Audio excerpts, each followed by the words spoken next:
Hello बच्चों, so the question here is during magnetization the kinetic energy of molecular magnets converted into dash energy. So concept जो यहाँ पे use करेंगे that will be of magnetization.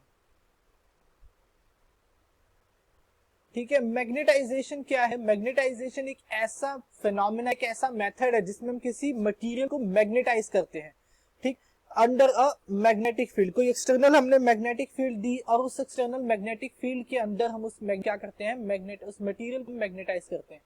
मान लो ये कोई मैंने मैग्नेटिक फील्ड दे दी इस तरह से, ठीक, और इसके अंदर मैंने अपना कोई एक सब्सटेंस रख दिया, एक मटेरियल रख दिया, तो ये मटेरियल क्या होगा, मेरा मैग्नेटाइज हो जाएगा जब मैंने इसे मैग्नेटिक फील्ड के अंदर रखा।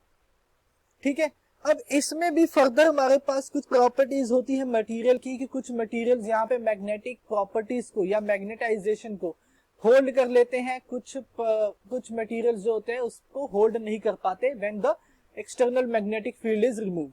ठीक है, तो वो एक अलग चीज है। बट हमें एक चीज पता है कि नेचर में जो हमारा एनर्जी होता है वो हमें लॉ ऑफ एनर्जी क्या होता है, law of conservation of energy होती है एक हमारे पास, कंजर्वेशन ऑफ एनर्जी।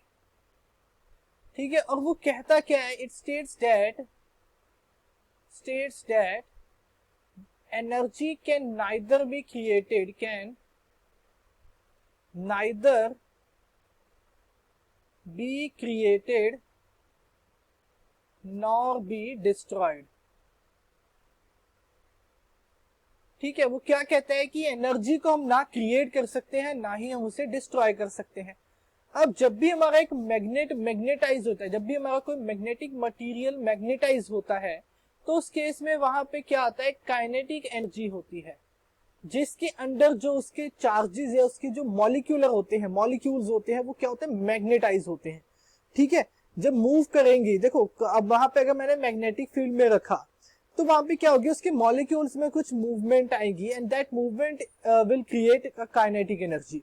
ठीक है, अब वो काइनेटिक एनर्जी आफ्टर, जब हमने इस मैग्नेटिक फील्ड को हटा दिया, जब हमारा मैग्नेटाइज हो गया, ठीक है, तो उस केस में हमारा kinetic energy after that instant, हमारा काइनेटिक एनर्जी क्या हो जाता है, जीरो हो जाता है। जो ये काइनेटिक एनर्जी है दैट विल बिकम जीरो, है ना।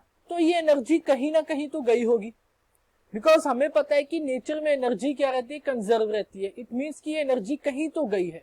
तो ये एनर्जी जाती कहाँ है, ये एनर्जी मैग्नेटिक एनर्जी में चेंज हो जाती है, मैग्नेटिक एनर्जी में कन्वर्ट हो जाती है। ठीक है, जिसमें हमने देखा है कि मैग्नेट जो हमारा सब्सटेंस था, जिसे हमने एक्सटर्नल मैग्नेटिक फील्ड में रखा था, that substance gain some magnetic properties. वो सब्सटेंस क्या करता है, कुछ मैग्नेटिक प्रॉपर्टीज को गेन कर लेता है और उसके पास क्या आ जाती है, मैग्नेटिक एनर्जी आ जाती है, जो कि इनिशियली क्या थी, काइनेटिक एनर्जी थी, जब उसके मॉलिक्यूल्स क्या होते, मैग्नेटाइज हो रहे थे। बट आफ्टर गेटिंग मैग्नेटाइज्ड वो काइनेटिक एनर्जी क्या हो गई, मेरी मैग्नेटिक एनर्जी में कन्वर्ट हो गई। ठीक है, सो ये आंसर होगा हमारा। I hope you understand it well, thank you.